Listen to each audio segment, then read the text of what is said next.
Assalamualaikum warahmatullahi wabarakatuh. Perkenalkan, nama saya Andi Putra Diansyah dari Prodi Teknologi Mekanisasi tingkat 2D. Di sini saya akan menjelaskan apa itu perancangan mesin asintan. Eh, Terlebih dahulu saya akan menjelaskan apa itu pengertian dari asintan. Jadi asintan itu adalah alat dan mesin pertanian yang digunakan dalam usaha pertanian.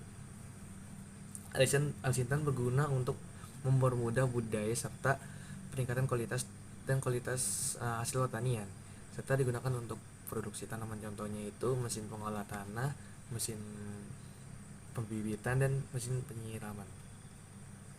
Asintan dikelompokkan menjadi dua bagian. Yang pertama itu asintan prapanen dan asin pasca panen.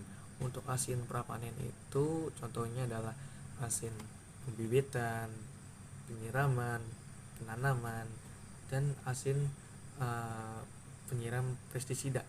Terus yang kedua itu adalah asin pasca panen, yaitu asin yang digunakan setelah proses pemanenan berlangsung, yaitu contohnya adalah mesin pengering, mesin pengemas, mesin pengupas, dan lain-lain.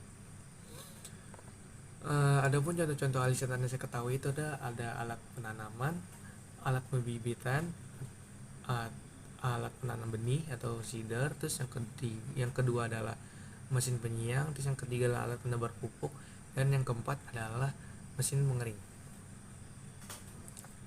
Asintan singkatan dari alat dan mesin pertanian. Masing-masing kalimat memiliki perbedaan makna, yaitu alat pertanian adalah alat yang digunakan oleh para petani yang digunakan secara manual, baik dengan tenaga manusia maupun tenaga hewan. Sedangkan untuk mesin pertanian adalah alat yang digunakan oleh petani yang memiliki bentuk yang kompleks atau modern. Untuk mesin pertanian ini digunakan bukan secara manual tapi menggunakan mesin. Mengapa Indonesia perlu menggunakan asintan? Untuk penggunaan alat dan mesin pertanian yang dengan lahan yang cukup luas itu memberikan beberapa manfaat, yaitu yang pertama adalah penghematan waktu, yang kedua adalah pengurangan tenaga kerja. Dengan kata lain itu untuk mengurangi uh, uh, beban yang ditangguh oleh para petani. Terus yang ketiga adalah pengurangan biaya, yang keempat adalah peningkatan produktivitas, dan pengurangan kehilangan hasil. Untuk manfaat menggunakan asintan itu yang pertama adalah efisiensi waktu, biaya tenaga kerja. Terus yang kedua adalah kualitas kerja dan produk meningkat.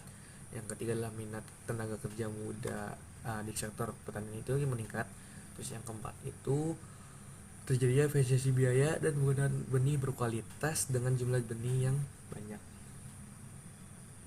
Lalu dalam proses perencanaan mesin itu perlu adanya filosofi desain atau perancangan terlebih dahulu. Desain itu pada dasarnya adalah sebuah proses pengambilan keputusan.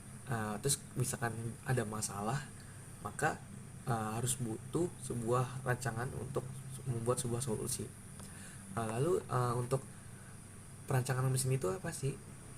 Perancangan mesin itu adalah proses desain dan pengembangan alat, metode yang digunakan, serta teknik untuk memperbaiki efisiensi dan produktivitas sebuah produk. Tujuan desain itu untuk meminimalisir biaya yang dikeluarkan dalam proses manufaktur dengan menjaga kualitas dan menambah produktivitas.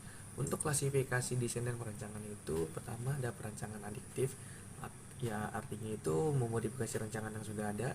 Terus yang kedua itu perancangan pengembangan, yaitu mengembangkan sebuah ide yang ada dan didapat dengan ilmu yang lain. Dan yang ketiga itu perancangan baru, yaitu jenis ini itu melakukan sebuah pengamatan dan penelitian dengan R&D berdasarkan prinsip yang sudah ada.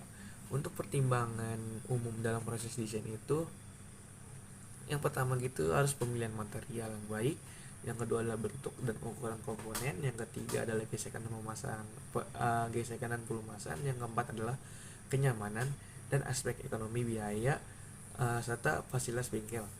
Untuk kompetisi pendukung perancang mesin itu gabungan dari ilmu dan teknologi ketahanan material, yang kedua adalah fisika, yang keempat adalah gambar teknik, yang ketiga adalah gambar teknik, yang keempat adalah teknologi mekanik, dan yang kelima adalah material teknik. Itu saja yang dapat saya sampaikan mengenai perancangan mesin Al-Sintan. Apabila ada salah kata mohon dimaafkan. Assalamualaikum warahmatullahi wabarakatuh.